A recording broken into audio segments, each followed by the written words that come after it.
Assalamualaikum warahmatullahi wabarakatuh, pendengar dan pemirsa RRI Net dan juga Pro 4 RRI Makassar. Senang sekali hari ini saya Naura sebagai host dalam acara obrolan budaya. Kali ini saya sudah berada di Klenteng Moco, Kota Makassar di Jalan Sulawesi, dan tentunya kita hidup berdampingan dengan beberapa budaya, termasuk juga budaya asing dan juga budaya Tionghoa yang hidup berdampingan di Kota Makassar, Sulawesi Selatan.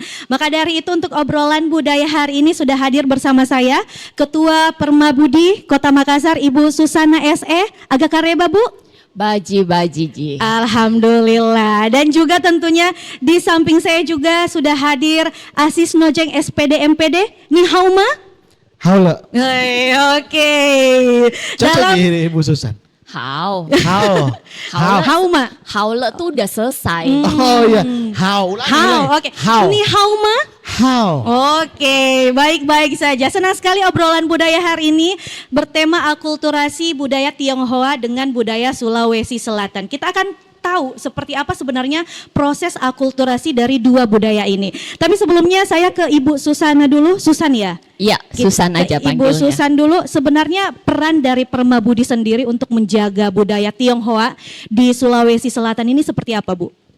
Ya, jadi begini sahabat budaya, jadi peran Permabudi, Persatuan Umat Buddha Indonesia khususnya di Kota Makassar untuk memelihara budaya Tionghoa, salah satunya adalah dengan apa yang kita lakukan di kegiatan yang kita lakukan di setiap perayaan Imlek gitu. Jadi misalnya kayak kemarin kita ada acara ramah tamah Imlek, jadi itu tujuannya apa? Tujuannya adalah bagaimana supaya nilai Imlek itu sendiri kan adalah menjaga kekerabatan, menjaga menjalin harmonisasi gitu. Jadi bagaimana pada saat ramah tamah itu kita mengundang teman-teman, kerabat dan keluarga untuk datang mengucapkan selamat tahun baru Imlek, atau kita juga bisa berkunjung ke rumah keluarga dan kerabat. Itu juga adalah pada saat kita melakukan kunjungan atau kita melakukan pertemuan itu tentu saja kita mengajak seluruh keluarga kita dan orang-orang yang terlibat juga banyak. Sebenarnya tanpa kita sadari juga itu termasuk bagaimana kita menularkan budaya ini kepada lingkungan kita seperti itu. Juga hari ini kita ada, sementara ini kita lagi ada Imlek berbagi namanya, berbagi kasih dengan orang-orang yang mungkin di saat perayaan Imlek sedang kurang beruntung di rumah sakit gitu. Biasanya kalau keluarga yang merayakan Imlek mereka agak pamali untuk mengunjungi rumah sakit gitu. Nah jadi kan kasihan nih orang yang mungkin kurang beruntung pada saat Imlek, jadi kita mengunjungi mereka untuk bisa sama-sama berdoa semoga yang sakit juga bisa lebih semangat untuk cepat bisa pulih kembali dan kembali bersama keluarga. Lalu nanti juga kita akan ada di tanggal 8-9 kita ada Japa Joka Cap Gome. Nah itu juga kegiatan-kegiatan ini juga merupakan salah satu cara Permabudi untuk bisa melestarikan budaya Tionghoa secara nggak langsung. Jadi nggak perlu harus saya koar-koar misalnya ke anak-anak gitu. Budaya Tionghoa tuh gini ya gitu. Tetapi cukup dengan bagaimana kita menjalani kehidupan sehari-hari kita, berkegiatan itu dengan menjalankan nilai-nilai tersebut gitu. Oke, baik. Jadi salah satu perannya adalah tetap mengusahakan untuk orang-orang bisa merayakan Hari Raya Imlek, termasuk yang itu juga. Baik, saya ke Bapak Asis Nojeng sebagai pemerhati budaya. Deng Nojeng tahu. Deng Nojeng sebagai pemerhati budaya, sebenarnya kalau kita flashback lagi nih Pak, sebenarnya interaksi antara masyarakat Tionghoa dengan masyarakat di Sulawesi Selatan itu sebenarnya sejak kapan dan dimulai dari apa nih Pak? Oh, ini beberapa versi ya. Ada yang menulis sejak abad ke-15 itu interaksi sudah terjalin dengan masyarakat Tionghoa dan orang Makassar, tapi yang lebih tercatat dalam sejarah itu fase antara abad ke-16 hingga ke-17, di situ pusat kejayaan Kota Makassar karena merupakan pusat perniagaan. Nah, apa peran masyarakat Tionghoa ketika itu? Datang membawa kain sutra. Jadi kita mengenal obat-obat tradisional itu dibawa oleh saudara-saudara kita dari Tionghoa. Nah, seperti itulah interaksi yang terjadi. Namun sebenarnya mengapa ya? Itu pertanyaan dan sebenarnya sudah dijawab tadi oleh Ibu Susan. Mengapa dari interaksi yang begitu panjang ratusan tahun itu mohon maaf, gesekan itu nyaris tidak ada ya? Iya. Itu yang mesti kita pelajari bersama. Kira-kira kenapa itu? Iya. Ada apa ya mengapa interaksi itu sehingga mungkin ya kedatangan masyarakat Tionghoa memang dasarnya hanya untuk berdagang. Tidak ada visi yang lain seperti misionaris untuk penyebaran agama dan kemudian penyebaran-penyebaran yang lain. Lalu kemudian masyarakat Makassar ketika itu menjadi masyarakat yang begitu terbuka. Siapapun yang datang, Tionghoa, Portugis, VOC, terjadinya kontak senjata karena VOC ketika itu mau memonopoli perdagangan. Sehingga terjadi perlawanan. Tapi karena masyarakat Tionghoa datang ke Makassar dan tidak terjadi monopoli itu, makanya diterima dengan baik. Akhirnya akulturasi budaya terjadi karena ya mohon maaf ya juga adanya cinta di antara masyarakat Tionghoa dengan masyarakat Makassar. Ada perkawinan campuran.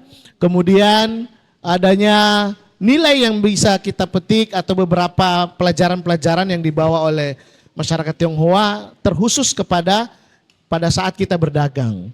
Nah, bentuk-bentuk yang lain juga bisa kita temukan di beberapa penggunaan-penggunaan kata, di beberapa penggunaan-penggunaan yang paling terasa kan akulturasinya adalah di makanan. Ya, kuliner. Kuliner, itu nanti bisa kita bincangkan lebih jauh lagi. Namun pada dasarnya bahwa interaksi antara masyarakat Tionghoa dengan ketika itu ya, belum dikatakan masyarakat ini baru dikatakan kerajaan Goa Tallo. Iya. Ketika itu yang memiliki pelabuhan besar sehingga masyarakat ketika itu sudah berinteraksi dengan dunia luar. Ya, seperti yang saya sebutkan tadi dengan beberapa negara-negara besar yang datang karena sifat terbuka orang Makassar dan rempah-rempah dibawa dari Tionghoa ke Makassar pun demikian sebaliknya. Dari Makassar ke Tionghoa juga. Iya. Oke, baik. Jadi interaksi yang positif. Iya. Nah, dari Bu Susan sendiri sebagai masyarakat Tionghoa, apakah memang setuju dengan statement tadi kalau masyarakat Tionghoa mulai masuk di Sulawesi Selatan betul-betul hanya untuk awalnya berdagang ya? Atau mungkin seperti apa kalau dari sisi masyarakat Tionghoa? Iya, jadi memang seperti yang dikatakan Deng Nojeng tadi bahwa orang Tionghoa pada zaman itu memang banyak sekali pengusaha dan mereka berdagang kemana saja ke seluruh penjuru dunia gitu.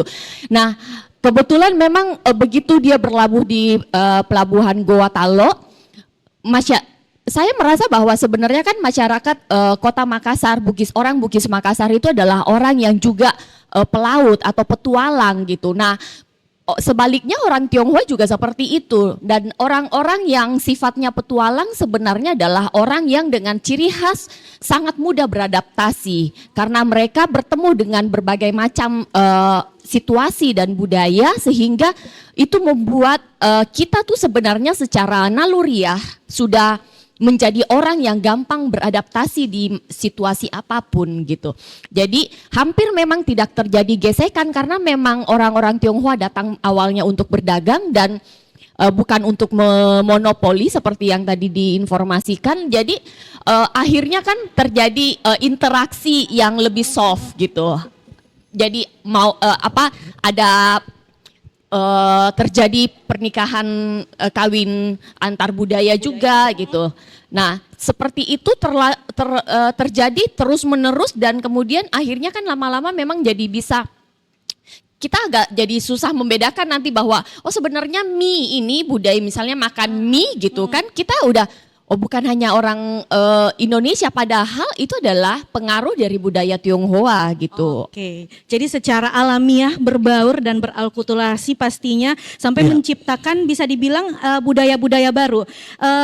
Deng Nojeng mungkin bisa dijelaskan ke sahabat budaya kira-kira apa saja sih hasil dari akulturasi dua budaya ini yang sudah ada di Sulawesi Selatan dari zaman dahulu sampai sekarang masih saja diadaptasi dari budaya Tionghoa. Iya, saya tambahkan dulu sedikit tentang pengaruh interaksi tadi, bahwa orang Tionghoa itu sejajar dengan orang Arab ketika itu. Dia posisi kedua dalam hal penguasaan dari segi perdagangan, mungkin dari segi modal yang seperti sebutkan tadi Bu Susan.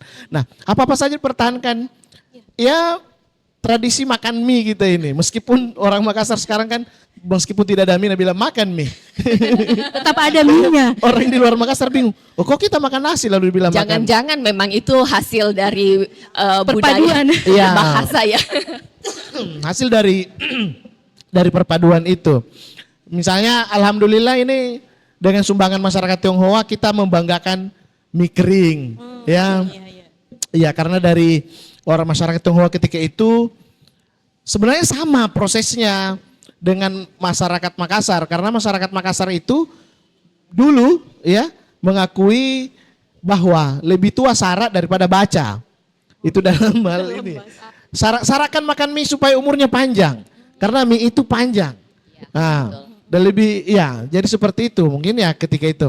Nah, apalagi yang lebih terasa dengan ritual-ritual adat di Kota Makassar dengan menghadirkan kue-kueku atau kue kura-kura kita sebutnya ya. Iya. Itu juga ada di tradisi orang-orang Makassar.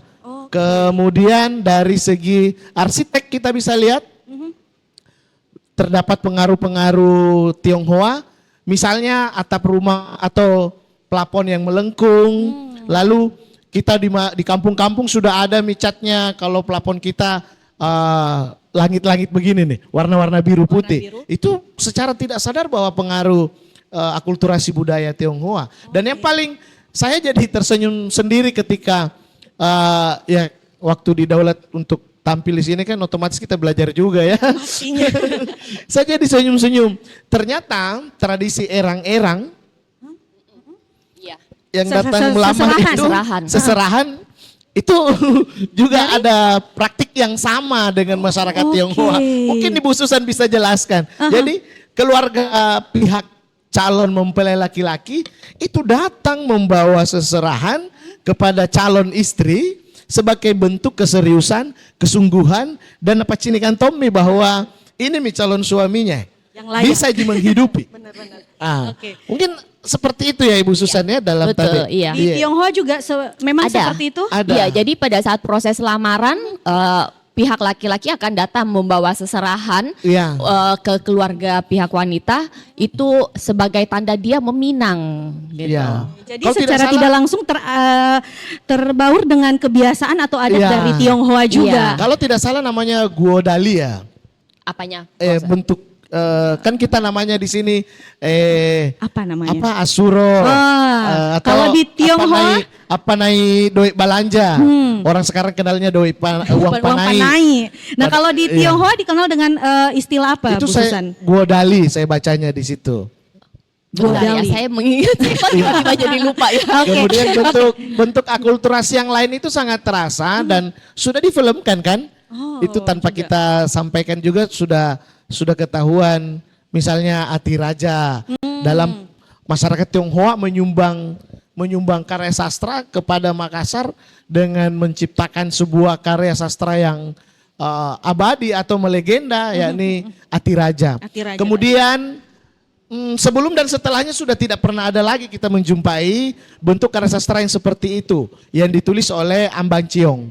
Oke. Pantung Melaju Makassar.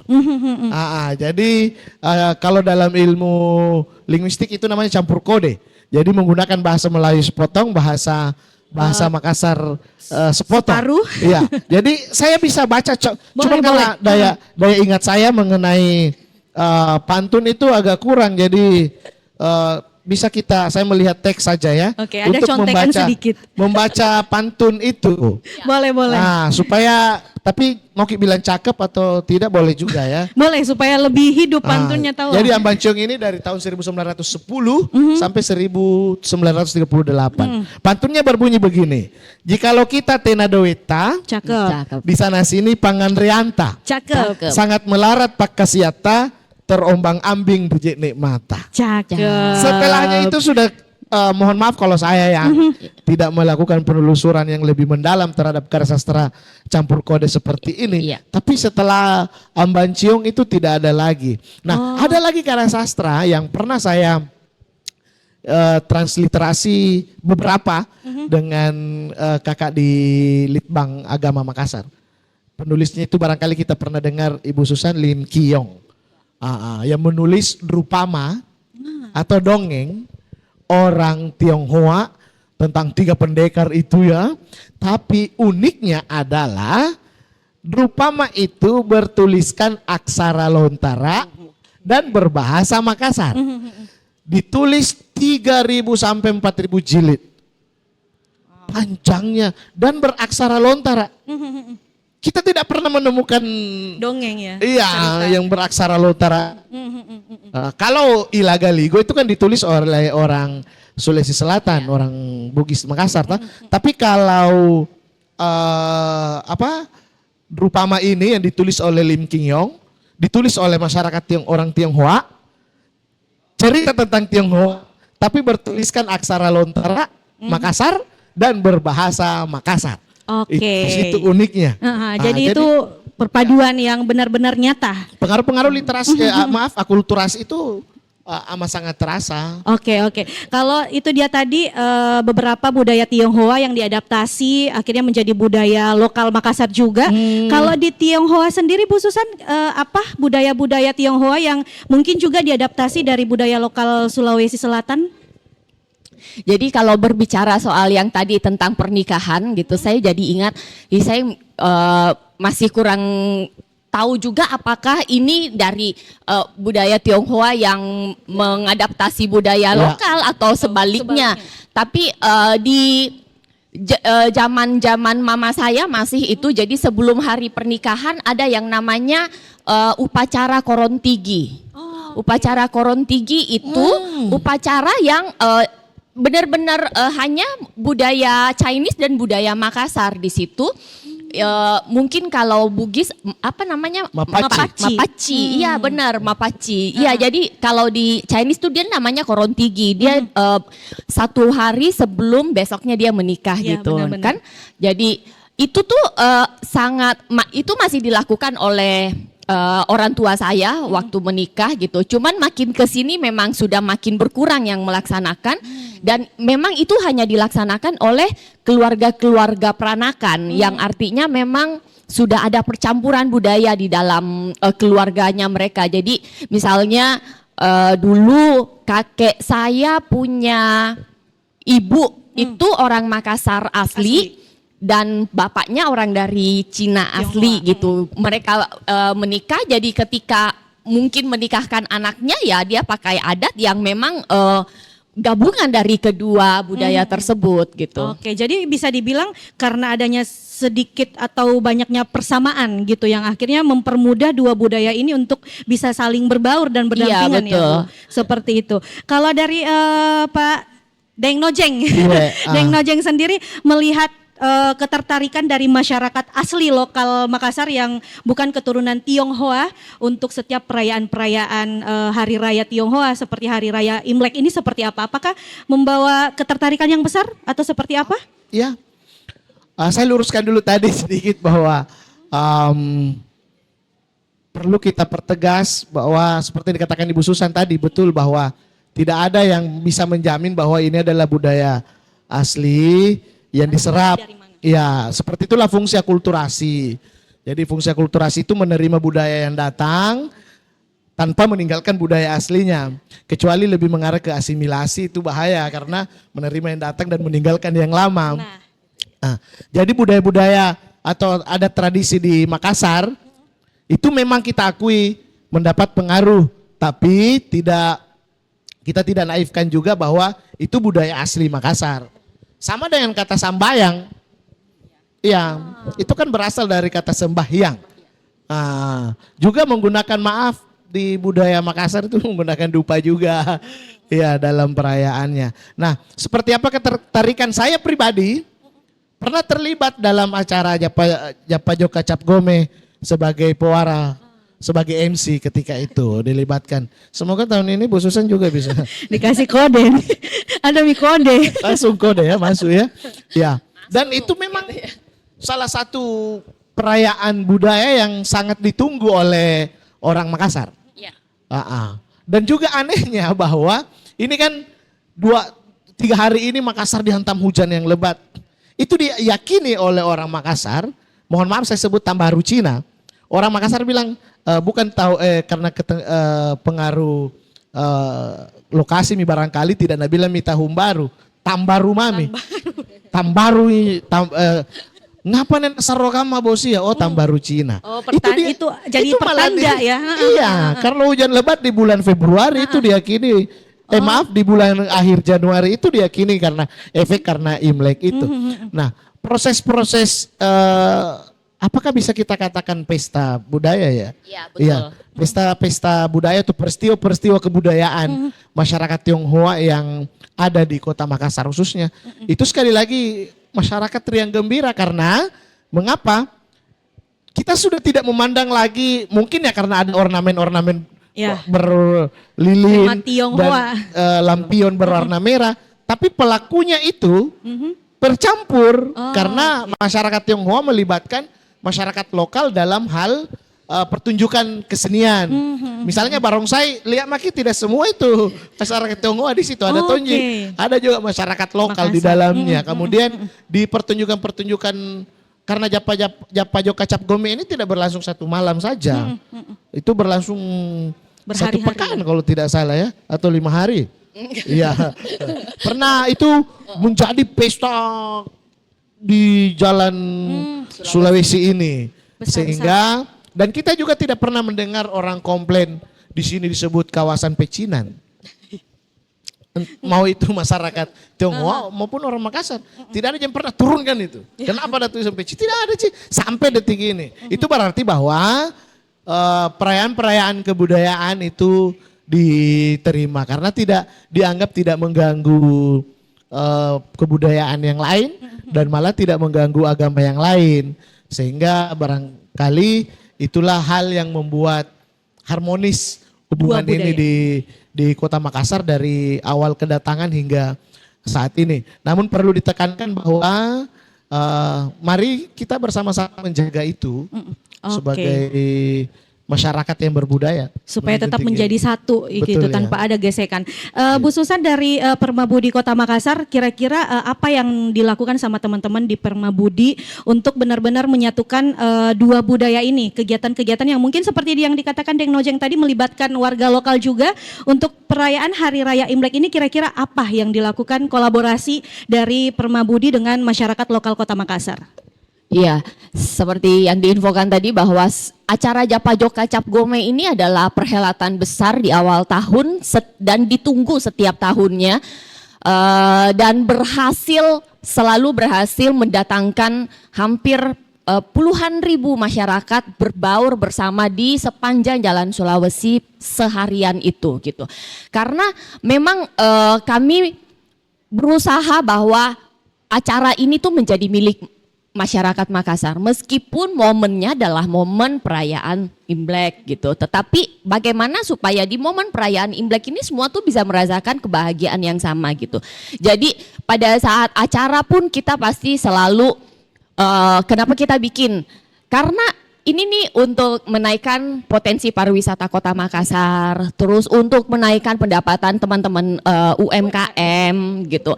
Terus di acara-acara pun juga kan banyak melibatkan tarian-tarian daerah, juga ada tarian-tarian Chinese, juga ada yang pakai baju budaya Bugis Makassar, ada juga pakai baju Congsam. Itu semuanya kan kita perlihatkan bahwa itu semuanya membaur dan itu harmoni gitu. Perpaduan itu tuh sesuatu yang indah gitu. Kita sajikan dengan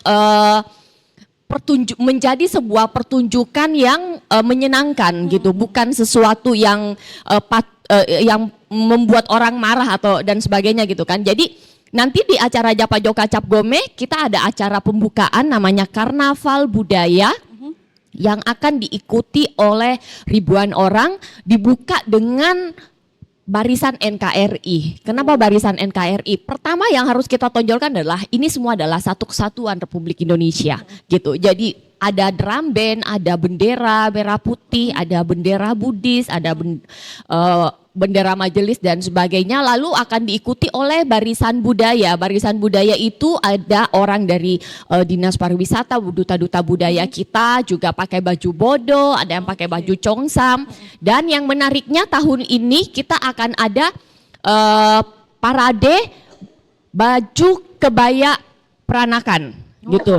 Jadi akan ada sekitar 100-an cewek-cewek cantik gitu yang akan pakai baju kebaya peranakan dan mereka akan melakukan pertunjukan yang spesial, bukan hanya jalan saja, akan ada tarian peranakan juga.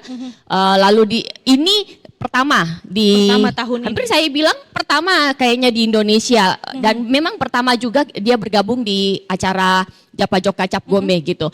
Lalu akan ada juga barisan prosesi Cap Gome namanya. Barisan prosesi Cap Gome ini akan mengarak sekitar 19 kio dewa dari kelenteng, lalu diikuti oleh barisan sponsor dan prinsipal yang mendukung semua acara ini bisa berjalan. Terakhir kita di ujung belakang kita tetap tidak boleh melupakan bahwa semua gerakan ini harus selaras dengan alam. Paling belakang itu ada barisan lingkungan hidup yang akan membereskan sampah-sampah yang kalau ada gitu. Karena kita tidak mau setelah berkegiatan ini tuh justru kita malah merusak lingkungan kita. Benar. Gitu. Jadi semua aspek diperlihatkan juga dan diperhatikan juga. Betul, iya. Oke, jadi untuk perayaan Japa Joka Cap Gome yang puncaknya nanti di tanggal berapa Bu Susan? Di tanggal 8 dan 9 Februari. Oke, 8 dan 9 Februari. Iya. Oke, terus bagaimana dari teman-teman Permabudi untuk melibatkan generasi muda untuk benar-benar bisa ikut terlibat dalam kegiatan atau perayaan Hari Raya Imlek? Karena bisa dibilang anak muda zaman sekarang tuh sukanya yang modern-modern, yang kekinian. Bagaimana mereka tetap bisa ikut dalam setiap perayaan Hari Raya Imlek? Kalau udah perayaan Japa Joka ini, itu sebenarnya udah melibatkan mulai dari orang yang paling senior sampai anak-anak kecil itu ada dan tumpah ruah di jalanan orang-orang dari berbagai usia karena dari berbagai usia, dari berbagai latar belakang, berbagai etnis itu ada di situ. Bahkan dulu sebelum-sebelumnya kita juga memang menghadirkan bisu dari Sigeri, dari Bone. Ada juga kita melibatkan komunitas Papua, komunitas Kalimantan dan sebagainya. Cuman tahun ini tidak karena sudah terlalu cukup panjang ini barisannya. Jadi tahun ini tidak. Tapi tidak menutup kemungkinan untuk tahun-tahun selanjutnya gitu. Jadi karena ada konsep baru yang lain di tahun ini, jadi kita kayak ini kebaya peranakan ini baru di tahun ini. Itu semuanya melibatkan dari berbagai generasi betul. Jadi semua yang mempersiapkan acara Japa Joka Cap Gome ini pun juga adalah sudah merupakan, kita nggak bisa bilang lagi bahwa acara Cap Gome ini disiapkan oleh hanya orang Tionghoa gitu, tetapi ini juga sudah melibatkan banyak pihak, IO, vendor gitu. Dari yang muda, dari senior, semuanya ada di dalam situ. Bagaimana semuanya punya pemikiran, kita kolaborasi bersama-sama untuk bisa menghadirkan sajian acara yang memang benar-benar menghibur masyarakat Makassar. Oke, menikmati semuanya. Dan pasti kita bakal kembali lagi mengobrol tentang bagaimana masyarakat lokal Makassar tetap bisa menjaga budayanya sendiri di zaman sekarang. Nanti dijawab sama Deng Nojeng. Jangan kemana-mana, tetap di obrolan budaya Pro 4 RRI Makassar. 92,1 Pro 2 untuk teman terbaik kamu. Kita bacain dulu postingan teman Pro 2. Kali ini ada Mariana yang katanya pengen titip salam buat Mbak Nur yang lagi di Paris. Semangat berjuang ya. Wah, kalau gitu aku puterin lagu spesial buat kamu yang lagi berjuang tapi belum pernah diperjuangkan ya. Oui, allô, excusez-moi. Je suis dehors. Ada Mariana yang katanya pengen titip salam buat Mbak Nur yang lagi di Paris. Semangat berjuang ya. Wah, Mar, aku krungu lo salamu. Matur nuwun lo, tombo kangen. Tak kirimi salam balik neng TikTok ya. Samo-samo.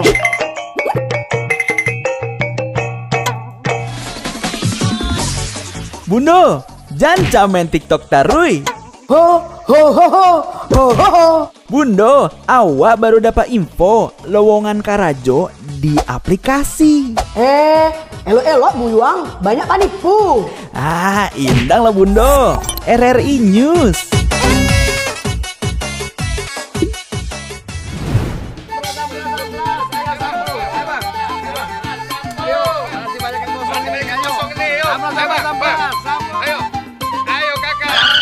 Nyanyi lagu apa kita, Pace? RRI digital saja toh.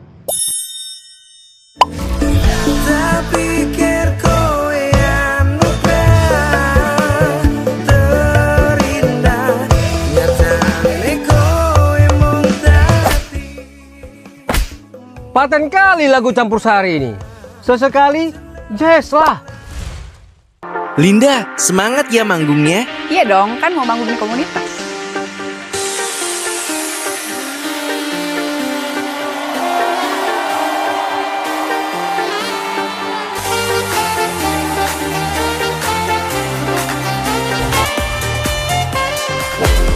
RRI ada di berbagai platform. Sekarang banyak cara menikmati RRI.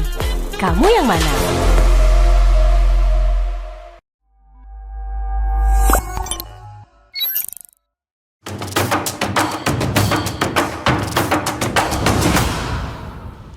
Kembali lagi di obrolan budaya membahas tentang akulturasi budaya Tionghoa dengan budaya lokal Sulawesi Selatan, masih bersama dengan Bu Susan dari Ketua Permabudi Kota Makassar dan juga pemerhati budaya Deng Nojeng. Aku ke Deng Nojeng dulu. Deng Nojeng ini melihat perayaan Cap Gomeh juga yang sudah dijelaskan tadi sama Bu Susan, besar-besaran melibatkan banyak sekali kolaborasi. Apakah Deng Nojeng setuju kalau budaya Tionghoa ini juga memberi pengaruh besar terhadap ekonomi di Sulawesi Selatan? Iya, sangat setuju. Dari namanya saja itu sangat luar biasa. Itu sangat menjual Makassar itu. Japa Joka. Mengapa tidak sekalian menggunakan bahasa Tionghoa misalnya? Jadi karena menggunakan Japa Joka itu sudah terjadi akulturasi. Akhirnya masyarakat Makassar ini memandang bahwa ini bukan hanya perayaan orang Tionghoa, tapi perayaan kita juga. Nah, beruntungnya adalah orang yang sepanjang jalan ini UMKM seperti disinggung tadi oleh Ibu Susan bahwa meningkatkan UMKM. Banyak pengunjung yang bukan dari Kota Makassar, dari negara-negara tetangga seperti Maros, Takalar, Goa. Bahkan ada dari jauh, kabupaten-kabupaten yang jauh yang mau Japa Joka orang. Nah, datang. Nah, tidak mungkin datang dan tidak belanja. Di situ kata kuncinya. Dan mohon maaf saja seluruh penjual yang ada di sepanjang jalan Sulawesi itu bukan hanya dimonopoli oleh orang Tionghoa, tapi juga ada masyarakat pribumi di situ. Nah, kalau kita lihat bentuk-bentuk akulturasi yang lain, saya lupa tadi menyebut nama pencipta Atiraja itu, ONG ya, juga menciptakan di rumah saya itu masih ada bukunya Bunga Sibollo, berisi tentang puisi-puisi yang berbahasa Makassar. Tapi ditulis oleh sastrawan yang lahir di Maros, tapi peranakan Cina Makassar, bernama ONG itu. Lalu kemudian yang lain, kalau kita sering makan selain mie, jalangkote ya, panada, begitu-begitu ya, itu hasil akulturasi. Dari budaya Tionghoa, panada, akulturasi, maksudnya perpaduan, perpaduan bukan.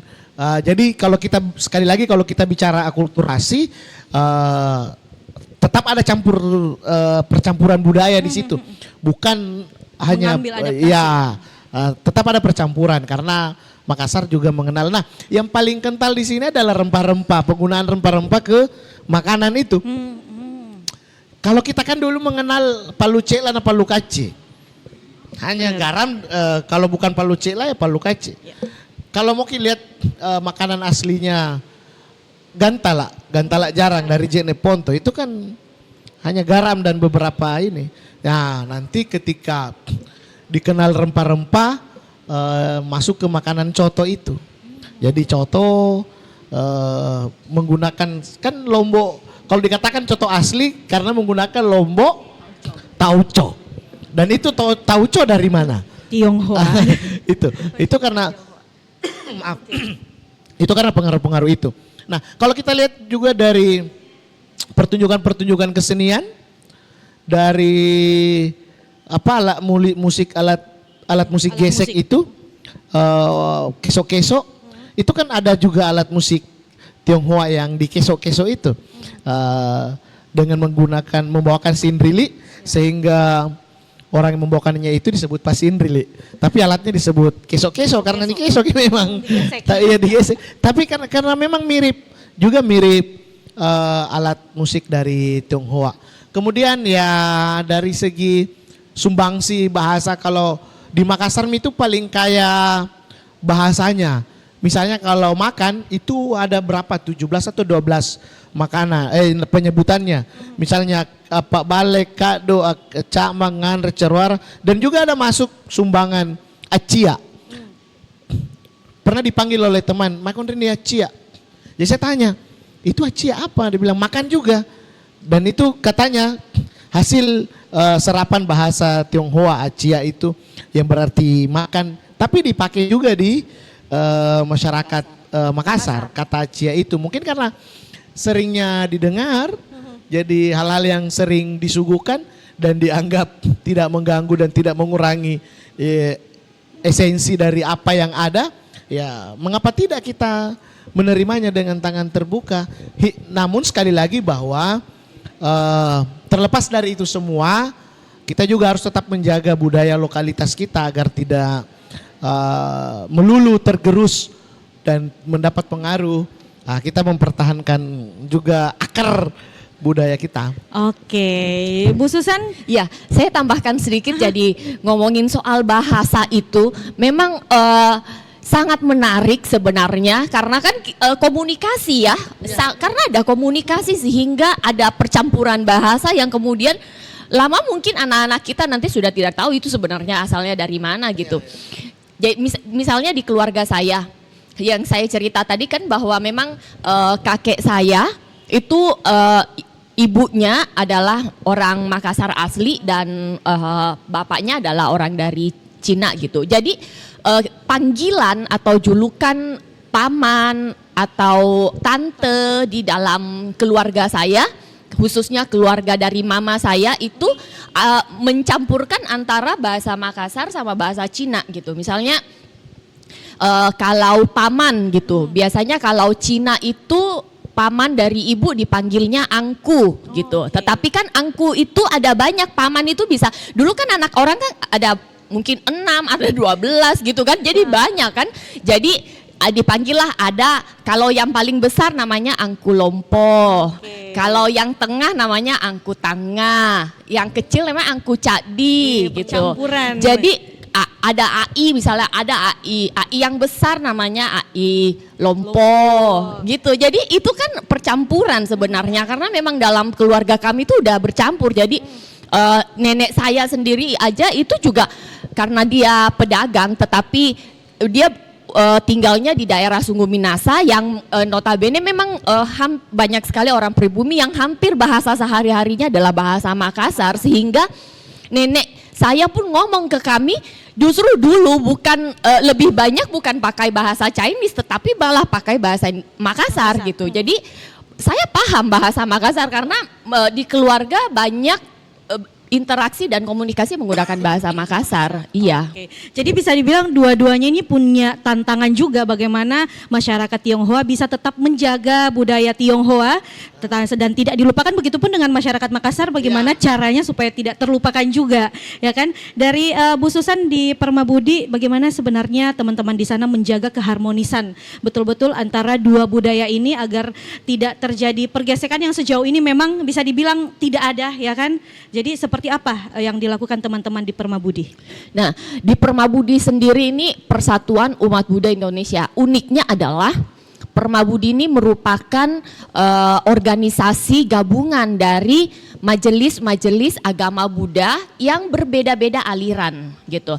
Jadi kalau di agama Buddha sendiri ini mereka berbeda aliran, juga termasuk berbeda cara mereka sembahyang, dasar-dasar ajarannya juga berbeda. Enggak sama kalau misalnya, misalnya teman-teman Muslim misalnya, meskipun dia Islam aliran apa A, B, C, D gitu, sama-sama harus ibadahnya adalah di masjid yang sama saja, ya kan ya.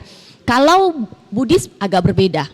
Jadi misalnya ada Buddhis aliran Theravada, dia sembayang karena caranya beda, objek pemujaannya berbeda, jadi dia punya tempat ibadah sendiri. Dia nggak mungkin akan pergi ke agama aliran yang Mahayana karena beda, patungnya berbeda, cara ibadahnya juga berbeda. Jadi kami di dalam persatuan umat Buddha ini sebenarnya juga sudah berbeda-beda majelis, berbeda-beda aliran, tetapi menariknya adalah awalnya ketika kami tidak tergabung di dalam persatuan umat Buddha ini, masing-masing hanya tahu agamanya sendiri gitu. Sama halnya kalau sebenarnya nggak ada organisasi di masyarakat atau nggak ada kegiatan yang menyatukan kita, malah kita mungkin nggak akan saling kenal gitu. Tapi ketika ada wadah yang membuat kegiatan yang membuat kita bisa bersatu di situ kita mulai belajar mengenal satu sama lain, mengenal bagaimana mereka beribadah, bagaimana mereka punya kebiasaan dan lain-lain. Ketika kita sudah mengenal, maka terjadilah yang namanya bukan hanya toleransi tetapi akseptansi, penerimaan. Yang tadinya misalnya saya agama Buddha yang boleh makan apa aja. Ada teman-teman Buddhis nggak boleh makan daging. Kalau kita nggak saling tahu, maka yang timbul adalah judgment gitu. Wah, itu kenapa ya dia makan daging, berarti dia gini. Itu kenapa nggak makan daging karena gini gitu kan. Tetapi ketika kita bertemu dan kita berteman, kemudian terjalin komunikasi, akhirnya ada kesepahaman, ada saling tahu, akhirnya terjadi penerimaan.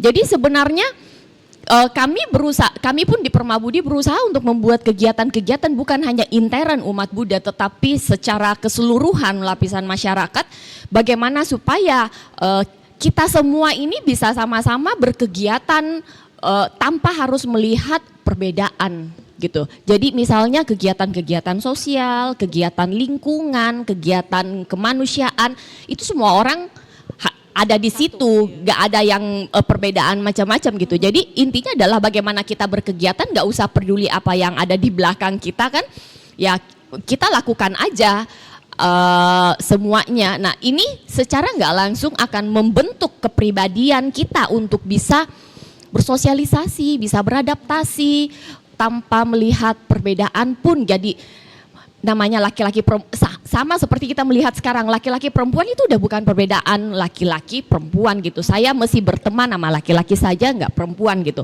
Tetapi kita sudah melihat itu sebagai sebuah kewajaran gitu, bahwa perbedaan itu ya memang alami adanya seperti itu gitu, nggak perlu bisa jadi satu ya. Betul. Kan? Oke, jadi itu salah satu peran besar dari Permabudi juga untuk menyatukan berbagai agama, suku dan ras juga di dalamnya. Deng Nojeng, melihat akulturasi atau perpaduan budaya ini sebenarnya dari segi sudut pandang sebagai pemerhati budaya, apa sebenarnya yang bakal menjadi tantangan masyarakat lokal Makassar terhadap akulturasi yang terjadi? Ya, tantangannya jelas di depan mata ini semakin sering dibenturkan oleh budaya yang baru, maka cepat atau lambat kalau kita tidak kembali ke akar budaya kita, bahwa kita ini orang Makassar juga memiliki budaya yang harus dijaga, budaya asli misalnya dari segi perjamuan, dari segi ada tradisi, dari segi yang lain itu kita punya hal-hal yang mesti dijaga. Olehnya itu semakin seringnya terjadi akulturasi dan itu tidak bisa dinafikan, tidak bisa dipungkiri. Apalagi ini dunia sekarang, dunia bilang orang era digital, sehingga ada dikotomi usia, ada namanya genset yang kalau mati lampu kalau bukan beda-beda, Gen Z. Itu orang bilang genset. Genset. Oh genset itu apa gitu yang anak muda ya Gen Z Gen Z. Oh Gen Z ya. Itu ada dikotomi itu sehingga merasa yang tidak ada di golongan Gen Z bilang, bukan mi tanggung jawab itu jaga budaya deh. Tanggung jawab mami dia. Siapa suruh kau lahir di tahun itu. Padahal menjaga budaya ini adalah milik kita bersama. Karena budaya ini turun-temurun lahir dan diciptakan oleh masyarakat setempat sehingga menjadi sebuah budaya dan menjadi sebuah yang dipercaya bahwa ini adalah budaya kita. Meskipun ada budaya-budaya baru yang datang dan tidak pernah ada sebelumnya tapi ada sekarang. Kalau anu baik jigaskan mi, nah bilang anak-anak kata. Iya, kecuali mau merusak, misalnya mohon maaf saja ini ya. Orang Bugis bilang mepetuada. Orang Makassar bilang apa nasa. Itu dari dulu sampai ketika masih menjaga adat dan budaya, itu calon mempelai laki-laki itu tidak pernah datang pada saat fase mepetuada atau apa nasa itu. Tidak datang bawa bunga, berlutut, lalu bacakan puisi, ngapain? Nah itu yang mesti diperangi yang hal-hal seperti itu, bahwa jangan kita teruskan kianu tidak pernah ada.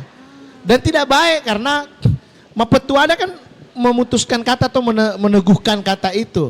Mulai di situ kapan pestanya, kapan menikahnya, kapan lekaknya, kapan ininya. Itu kan pembicaraan orang-orang terdekat ji. Ini kan mepetuada malah mengundang. Malah ada undangannya di sosmed ya apa hadirilah. Iya dan segala macam. Itu juga prosesi budaya.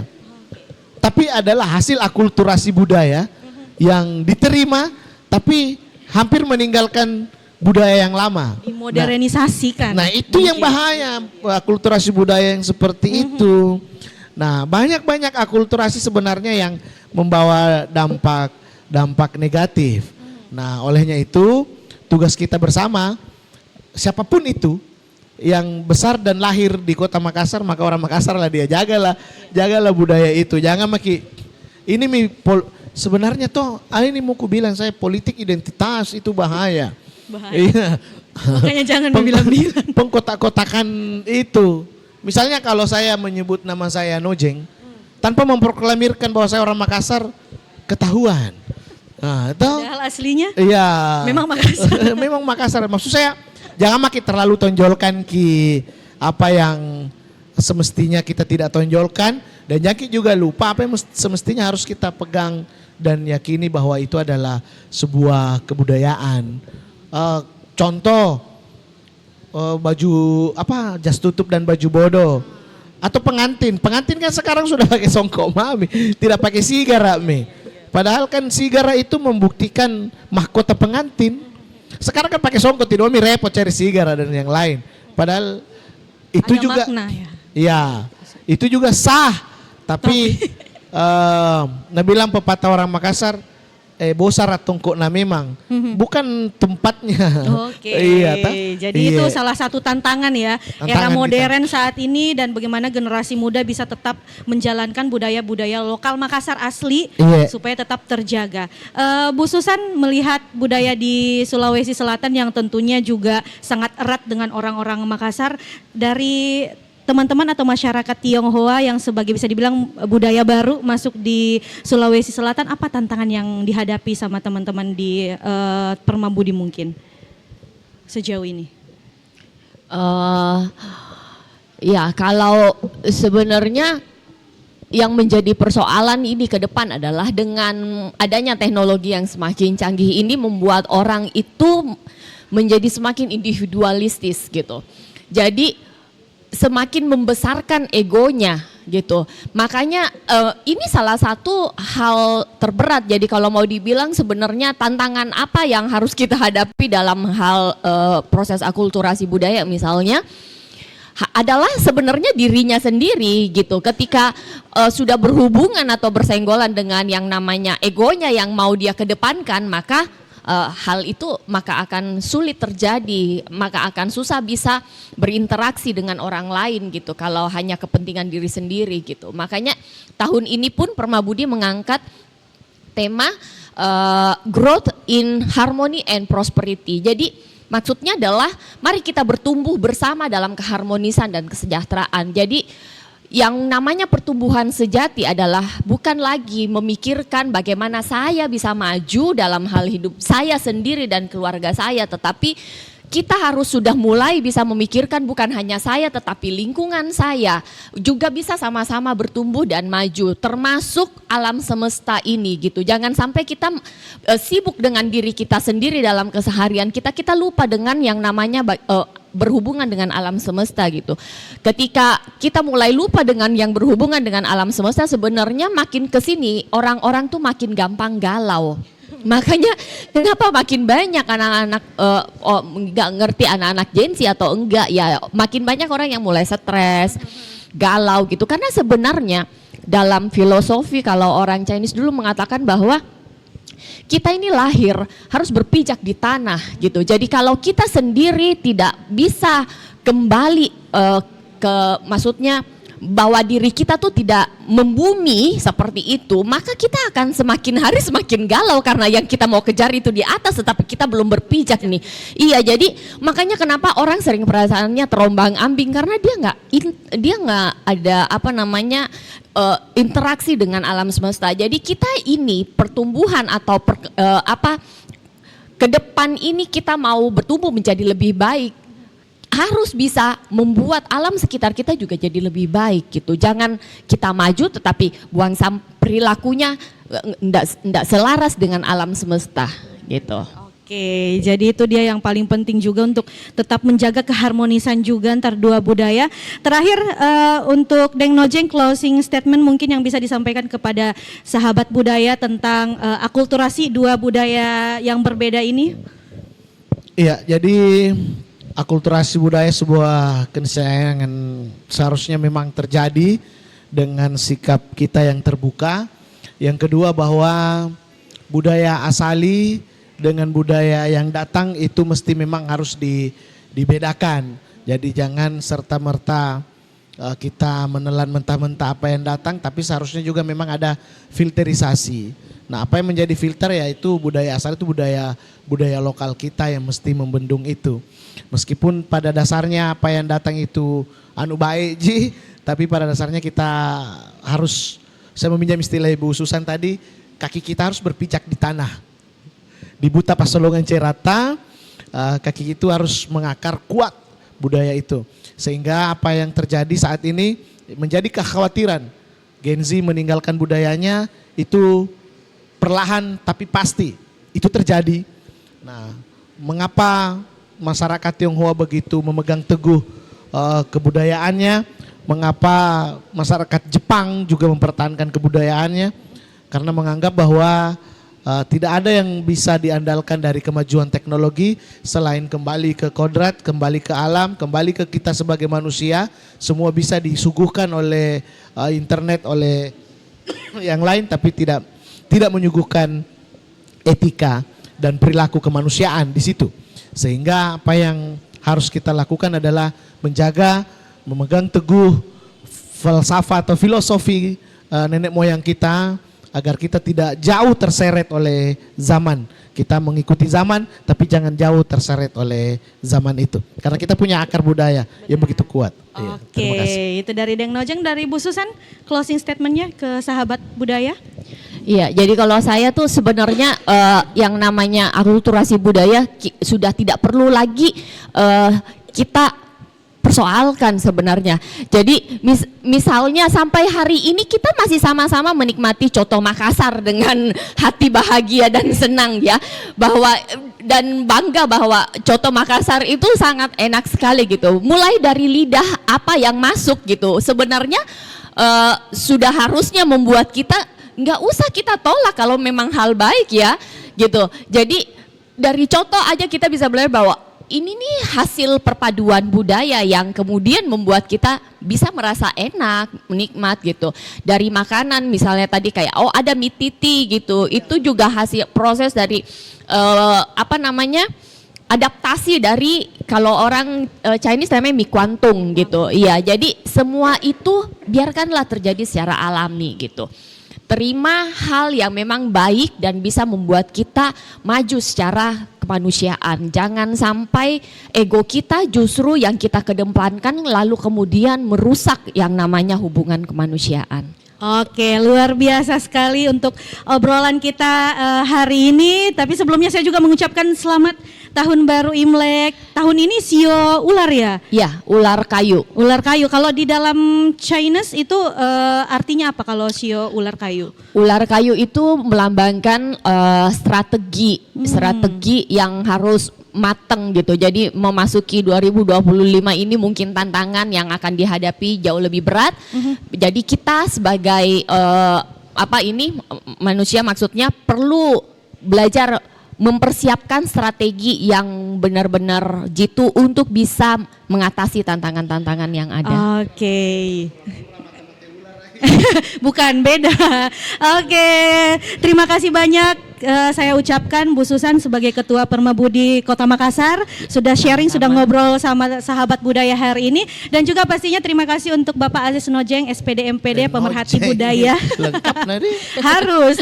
Dan sahabat budaya, kita akhiri untuk obrolan budaya hari ini dengan tema alkulturasi budaya Tionghoa di Sulawesi Selatan, dan sampai bertemu di obrolan budaya selanjutnya. Saya Nora pamit dan wassalamualaikum warahmatullahi wabarakatuh.